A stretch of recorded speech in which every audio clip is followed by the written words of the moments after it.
اللہ تعالیٰ جب کسی بندے کی دعا قبول کرتے ہیں تو اللہ رب العزت اس کو 3 چیزوں میں سے کوئی ایک چیز ضرور عطا کر دیتے ہیں۔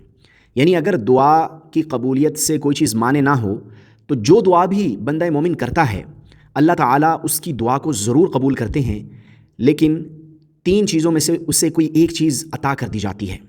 السلام علیکم ورحمۃ اللہ وبرکاتہ۔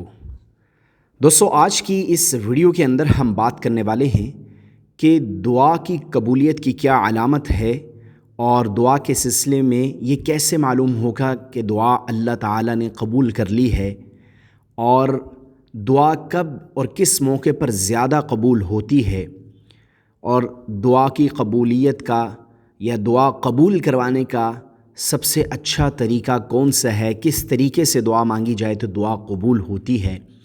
آج کی اس ویڈیو کے اندر اسی پر بات ہونے والی ہے۔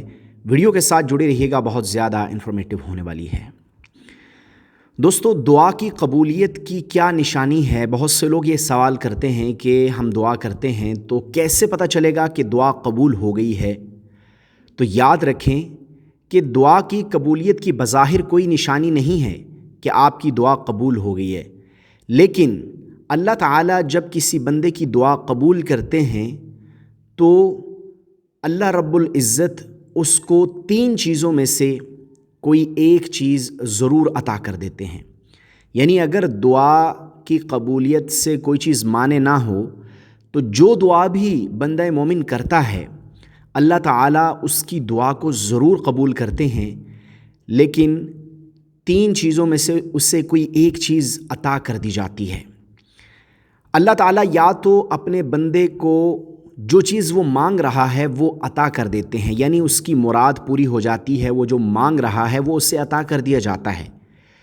دوسرے نمبر پر اگر یہ نہ ہو، اس کی دعا اور مراد پوری نہ ہو، تو دوسرے نمبر پر اللہ رب العزت جو ہے وہ اپنے بندے کو جو ہے وہ کوئی اس کا بدل یا کوئی آلٹرنیٹ جو ہے وہ عطا کر دیتے ہیں۔ یعنی اگر مراد اس کی اور دعا اس کی پوری نہیں ہوئی تو اس کے بدلے میں کوئی آلٹرنیٹ یا اس کا کوئی بدل اس کو عطا کر دیتے ہیں۔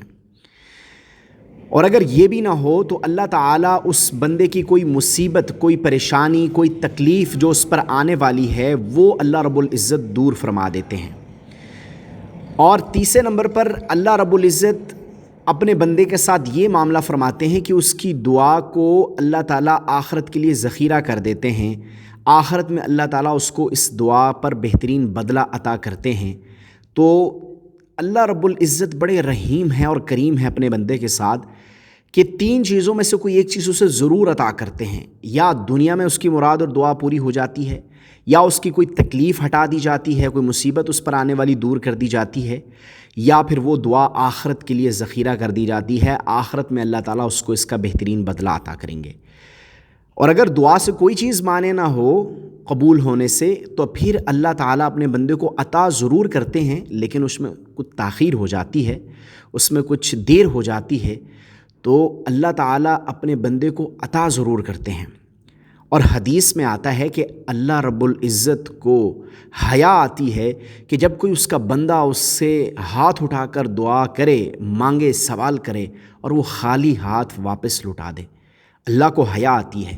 اللہ تعالیٰ ضرور اپنے بندے کو کچھ نوازتے ہیں اور عطا کرتے ہیں، لیکن ہمارے ہاں بعض ہمارے مسلمان بھائی یہ سوچتے ہیں کہ یار ہماری دعائیں تو قبول نہیں ہوتی، یا ہم دعا کرتے ہیں ہمیں ملتا نہیں، اور فلاں بندہ جو ہے وہ دعا کرتا ہے اسے سب کچھ ملتا جا رہا ہے، ہماری دعائیں قبول نہیں ہوتی۔ میں نے عرض کیا اللہ دعا سب کی قبول کرتے ہیں، لیکن اللہ کے ہاں کچھ حکمتیں ہیں۔ اللہ تعالیٰ ہر بندے کے ساتھ معاملہ اس کے مطابق کرتے ہیں۔ اللہ تعالیٰ ہر بندے کو جانتے ہیں، اس کو کتنا دینا ہے، اس کو کتنا عطا کرنا ہے اور اس کو کتنا عطا نہیں کرنا، یہ سب کا سب اللہ کے علم میں ہے، اور اللہ ہر بندے کو اس کے حساب سے جو چیز وہ مانگ رہا ہے وہ اس کے وقت پر اسے عطا کرتے ہیں۔ تو اللہ تعالیٰ دعا تو ضرور قبول کرتے ہیں، اور اللہ قرآن کریم میں خود کہتے ہیں کہ مجھ سے سوال کرو، مجھ سے دعا کرو، میں تمہاری دعاؤں کو سنوں گا، میں تمہارے سوال کو سنوں گا۔ تو اللہ تعالیٰ تو ہمیں مانگنے کا کہتے ہیں، لیکن انسان میں کمزوری یہ ہے کہ 1-2 دفعہ دعا کرتا ہے اور پھر ہمت ہار جاتا ہے، نا امید ہو جاتا ہے۔ تو دعا اللہ تعالیٰ ضرور قبول کرتے ہیں دوستوں۔ اسی طرح جو لوگ یہ سوال کرتے ہیں کہ دعا کن اوقات میں کب زیادہ قبول ہوتی ہے، تو احادیث میں بھی آتا ہے، مختلف مواقع ذکر کیے جاتے ہیں، میں آپ کے سامنے رکھ دیتا ہوں۔ جیسے شب جمعہ کے روز دعا قبول ہوتی ہے، جمعہ کے دن جو ہے وہ دعا قبول ہوتی ہے، اور اسی طرح رمضان المبارک میں دعائیں قبول ہوتی ہیں، اور عرفہ کے دن دعا قبول ہوتی ہے، اسی طرح شب قدر میں دعائیں قبول ہوتی ہیں، اور اذان کے بعد بھی دعا قبول ہوتی ہے، اذان اور اقامت کے درمیان بھی دعا اللہ تعالیٰ قبول فرماتے ہیں، اسی طرح آب زمزم کو پیتے وقت بھی اللہ تعالیٰ دعا قبول کرتے ہیں۔ تو بہت سے مواقع ہیں جن میں اللہ تعالیٰ اپنے بندے کی دعا قبول فرماتے ہیں، اور اسی طرح تہجد کے اوقات میں جب آدمی اٹھتا ہے، تہجد کی نماز پڑھتا ہے، اس میں بھی دعائیں اللہ تعالیٰ قبول فرماتے ہیں۔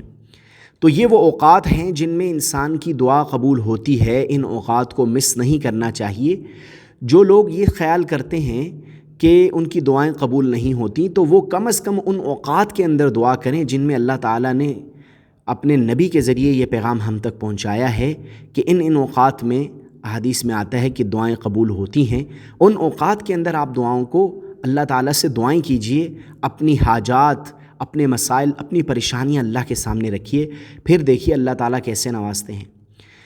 بعض دفعہ اللہ تعالیٰ کسی شخص کو عطا کرنے میں دیر کر دیتے ہیں، نوازتے کچھ لیٹ ہیں، تاخیر سے نوازتے ہیں، اس میں بھی اللہ کے ہاں حکمتیں ہوتی ہیں۔ اللہ تعالیٰ جانتے ہیں اپنے بندے کے احوال کو، کہ اگر میں نے اس سے کچھ مال زیادہ دے دیا تو یہ جو نیکی کے اور تقویٰ کے کام کر رہا ہے اس سے کہیں دور نہ ہو جائے، یہ جو راہ ہدایت پر چل رہا ہے، یہ جو بندگی والی زندگی گزار رہا ہے، کہ اگر اس کے پاس مال و دولت آ گئی تو یہ ہدایت کے راستے سے ڈگمگا نہ جائے، دولت میں مبتلا ہو کر دنیا میں کھو نہ جائے۔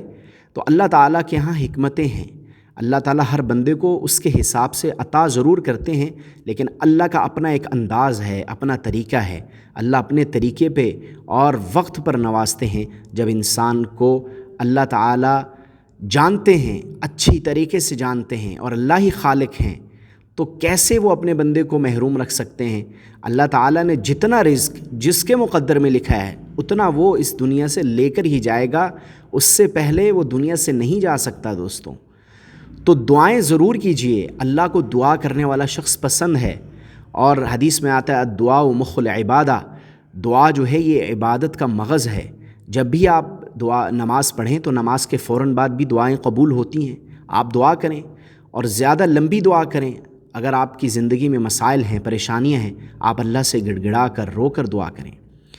اب کچھ لوگ سوال کرتے ہیں کہ دعا کیسے کرنی چاہیے اور اس کا کیا طریقہ ہے؟ تو یاد رکھیں کہ دعا کرنے سے پہلے آپ کوشش کریں کہ اللہ کی حمد و ثنا بیان کر لیں، اور اس کے بعد نبی اکرم صلی اللہ علیہ وسلم کی ذات پر درود پاک پڑھ لیں، اور درمیان میں آپ نے جو دعا کرنی ہے وہ دعا کریں، جتنی بھی دعائیں آپ نے کرنی ہیں وہ ساری دعائیں آپ کریں، اور آخر میں پھر آپ نبی اکرم صلی اللہ علیہ وسلم پر درود پڑھیں، اللہ کی حمد و ثنا کر کے دعا کو ختم کریں۔ اس طرح جو دعا کی جاتی ہے انشاءاللہ وہ قبول ہوگی، اور اللہ رب العزت اس دعا کو ضرور قبول فرمائیں گے جس کے شروع اور آخر میں اللہ کی حمد بیان کی جائے اور نبی اکرم صلی اللہ علیہ وسلم کے اوپر درود پاک پڑھا جائے۔ تو دعا کرنے کا طریقہ یہ ہے۔ اب دعا میں انسان کی کیفیت کیسی ہونی چاہیے؟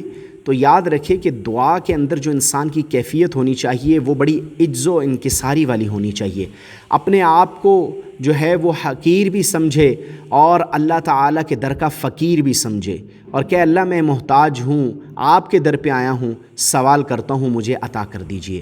تو جو انسان اس کیفیت سے اور آنکھوں سے آنسو بھی بہائیے اور اپنی عجز و انکساری کو ظاہر کیجئے، اس طریقے سے جب آپ دعا کریں گے تو انشاءاللہ اللہ تعالیٰ آپ کی دعا کو قبول بھی کریں گے اور آپ کو نوازیں گے بھی۔ بس اتنا ہو سکتا ہے کہ اللہ کے ہاں کچھ تاخیر ہو سکتی ہے، وہ اللہ ہی حکمتیں جانتے ہیں، لیکن اللہ آپ کو نوازیں گے ضرور۔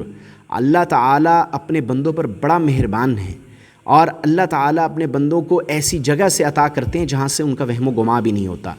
اس لیے دوستو اللہ کی ذات سے مانگتے رہیں، مایوس مت ہوں، انشاءاللہ آپ کو اللہ تعالیٰ ضرور وہ چیز عطا کریں گے جو آپ مانگ رہے ہیں، اور اگر نہیں عطا کر رہے تو کوئی مصیبت آپ سے ٹال دیں گے۔ اور اگر یہ صورت بھی نہیں ہے تو یاد رکھیں آپ کی جتنی دعائیں ہیں وہ آخرت کے لیے ذخیرہ کر دی گئی ہیں، اللہ آخرت میں آپ کو آپ کی دعاؤں کا بہترین بدلہ دیں گے۔